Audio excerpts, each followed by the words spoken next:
आयकर विभाग में नौकरी लगवाने के नाम पर 12 लाख की ठगी, आर्थिक तंगी से बहन की शादी रुकी। उत्तर प्रदेश के जनपद बिजनौर के कोतवाली क्षेत्र चांदपुर से एक गंभीर ठगी का मामला सामने आया, जहां आयकर विभाग ने नौकरी लगवाने का झांसा देकर जालसाजों ने एक युवक और उसके परिजनों से करीब 12 लाख रुपए ठग लिए। आरोपियों ने फर्जी पोस्टिंग और ज्वाइनिंग लेटर दिखाकर रकम हड़पी। ठगी के बाद पीड़ित परिवार आर्थिक और मानसिक रूप से पूरी तरह टूट गया। बहन की शादी रुक गई और लगातार मानसिक उत्पीड़न से परेशान युवक ने आत्महत्या की कोशिश तक कर ली। पीड़ित पक्ष पुलिस की लच्चर कार्रवाई से आहत है और अब न्याय की गुहार लगा रहा है। आपको बता दें कि कोतवाली क्षेत्र चांदपुर के ग्राम महमूदपुर निवासी विंटू पुत्र सुरेश सिंह ने आरोप लगाया कि बिजनौर निवासी हिमांशु सिंह पुत्र कोमल सिंह, जो वर्तमान में आर्मी में लॉन्स नायक के पद पर तैनात है और बठिंडा में पोस्टेड है, ने अपने साथियों के साथ मिलकर आयकर विभाग में नौकरी दिलाने का झांसा दिया। आरोपियों में हिमांशु सिंह के अलावा लाखन निवासी मथुरा, जिसे आयकर विभाग में कार्यरत बताया गया, और आदित्य नामक व्यक्ति शामिल है, जो प्राइवेट सेक्टर में काम करता है। आरोपी के फर्जी ज्वाइनिंग लेटर और कूट रचित प्रक्रिया दिखाकर 12 लाख रुपए ठग ले गए। जब पीड़ित को ठगी का पता चला और पैसे वापस मांगने गए तो आरोपियों ने उल्टा झूठे मुकदमे में फंसाने की धमकी दी। पीड़ित द्वारा चांदपुर कोतवाली में लिखित तहरीर देने के बावजूद कोई ठोस कार्रवाई नहीं हुई, बल्कि बाद में आरोपियों ने उल्टा पीड़ित पक्ष के खिलाफ ही कार्रवाई करवा दी। सभी ओर से निराश होकर पीड़ित ने भारतीय मानव अधिकार परिषद से संपर्क किया, जहां परिषद के नेशनल प्रेसिडेंट भगवान दास जी ने मामले को गंभीर बताते हुए पीड़ित को न्याय दिलाने का आश्वासन दिया। PTNI news bureau Bijnor, Uttar Pradesh. मैं आई हुई हूँ और मैं बिंटू मेरे साथ है। मैं जिससे कुछ क्वेश्चन पूछूंगी और बिंटू मेरा सवालों का जवाब देंगे। आपका नाम क्या है? बिंटू कुमार। आपने मानव अधिकार में जो अपनी कंप्लेन लगाई है, तो आप बताइए आपने कि किस लाइन के लिए मतलब पैसा दिया था और कहाँ आपने कैसे पोस्टिंग जो भी है बताइए। मैं ये इनकम टैक्स में नौकरी लगवाने के लिए उसने मुझसे पैसे लेता है, हिमांशु ने। हिमांशु कौन है और हिमांशु कहाँ रहते हैं? हिमांशु है अभिपुरा का रहने वाला है, गाँव उसका अभिपुरा है, और ये आर्मी में 22 जाट रेजिमेंट में नौकरी करता है, रैंक के नायक के पद पर नौकरी करता है। अच्छा, आपने मानव अधिकार में रिपोर्ट जो मेरे पास लगाई है, तो अब आप मानव अधिकार से क्या चाहते हैं? मैं तो ये चाहता हूँ मेरा मतलब केस सॉल्व हो जाए, मेरा जितना पैसा गया 12 लाख रुपए वो वापस हो जाए। महमूदपुर के सर ये जो है इस लड़के ने को पैसे दिए इनकम टैक्स की नौकरी के लिए, और वो लड़का हबीपुरे का रहने वाला सर, हिमांशु नाम है उसका। सर 12 लाख रुपए उसको दिए बच्चों ने, इन्होंने दमा फुटला के पैसे ले लिए और ये आत्महत्या भी करने के लिए तैयार थे बच्चे।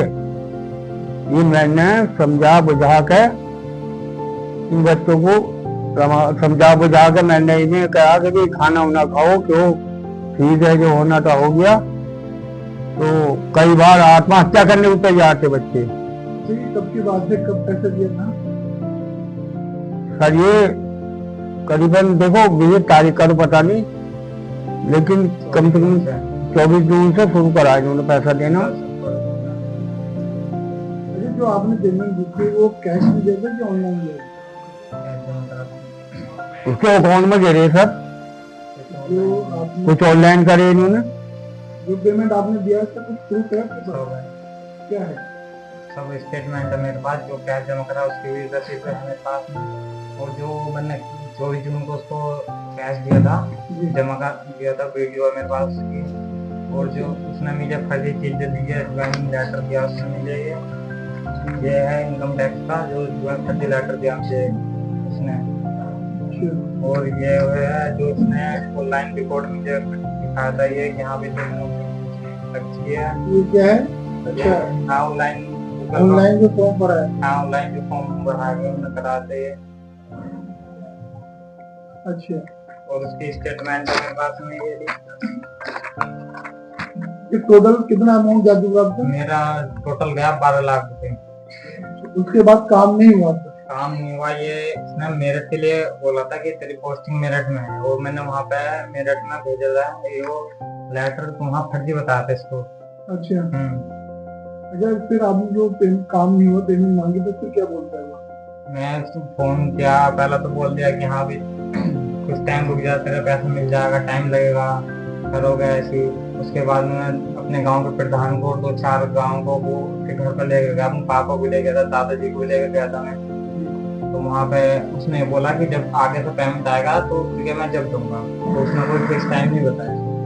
अच्छा, तो मान की नहीं की पैसे तो किस विभाग में कार्य है? आर्मी में नौकरी करता है, 22 में भटिंडा लेंस नायक के पद पे है ये। आपने वहाँ पर कार्यालय मैंने वहाँ ड्यूटी वो वहाँ पे कंप्लेंट दे दी उसके कमांडिंग ऑफिसर को। मैं गया था वहाँ पे 27 अक्टूबर को कंप्लेंट करी थी मैंने, वहाँ पे जाकर लगाई थी उसकी। तो वहाँ के जो सीओ है उसने उनसे जो नीचे के जितने भी अधिकारी थे उन्होंने मुझसे पूछताछ करी। सीओ साहब तो वहाँ के जो थे वो मुझसे मिले नहीं थे, ना मेरे दादाजी से मिले थे। मैं गया था, मम्मी गई थी, हम 3 गए थे यहाँ से। उसके बाद में उनने सीओ ने उससे पूछताछ करी, तो 10-11 बजे उसको बुलाया अपने ऑफिस में, उससे बातचीत करी उन्होंने वहाँ पे। उसके बाद में उसने वहाँ पैसे के लिए हाँ भी करी थी। तो फिर जो नीचे के अधिकारी थे एसएम साहब और जो भी थे उन्होंने वहाँ पर मुझे बुलाया, मुझसे पूछताछ करी, तो उसने वहाँ पैसे के लिए हाँ कर दी थी। ये 24 अक्टूबर की बात थी है, उसने 24 अक्टूबर को हाँ भरी थी। उन्होंने वहाँ पर वीडियो रिकॉर्ड कराई थी मेरी और उसकी भी हाँ करने की। उसने ये बोला था कि हाँ मैं तेरे पैसे वापस कर दूंगा, मुझे टाइम दो कुछ। तो वहाँ के जो भी अधिकारी थे उन्होंने 31 दिसंबर का टाइम दिलवाया था उसको। हाँ, उसके बाद में मैंने वहाँ के जो सीओ साहब थे उनसे फोन पर बातचीत करती रही करी। उन्होंने बोला कि हाँ मुझे कुछ टाइम दो, मैं इस केस को देखूंगा। हाँ, अब जैसे धीरे धीरे बाद टाइम बीतता गया, 31 दिसंबर आया टाइम आ गया, तो मैंने उनको कहा कि सर वो मेरा केस आपने देखा नहीं देखा। उसके बीच में ये घर पे भी आया था, मेरे बहू फोन पर बातचीत भी हुई थी इससे। तो एक दो बार इसने बोला कि हाँ कुछ भी कर ले, पुलिस कंप्लेंट कर ले, कैसे कर दे, मेरा तो कुछ नहीं कर पाएगा।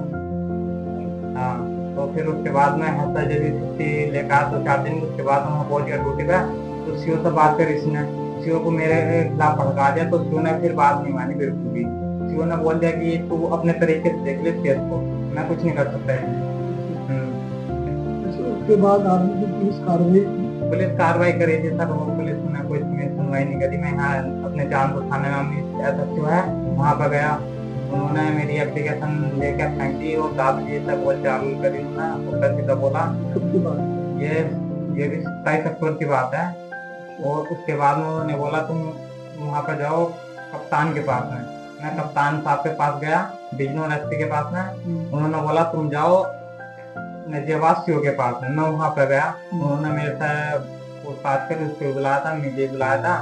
और उसके बाद उन्होंने फिर कुछ कर ही नहीं, बिल्कुल जांच पड़ताल कुछ कर गए निजी बस ऐसे वहाँ जाके उन्होंने पैसों से लेकर वो बैठ गया आराम से। अच्छा, अब जो आप बात करते थे उसके बाद कुछ बात नहीं, अब तो ये बोलता है कि भाई मेरे पैसे दे दे, उल्टा मैं तो बताता हूँ मुकदमा का रखा, मतलब थाने में नांगल थाने में उसने मेरे ऊपर केस रखा। आपने केस किया? कुछ नहीं करा, मैंने तो पुलिस ने कुछ कार्रवाई करी आपके खिलाफ। उसने हाँ उल्टा उसने कर दिया, मारने की धमकी FIR कर रखी उसने। ये क्या है फिर? उसमें 56 दिन में एक मुकदमा लिखा रखा।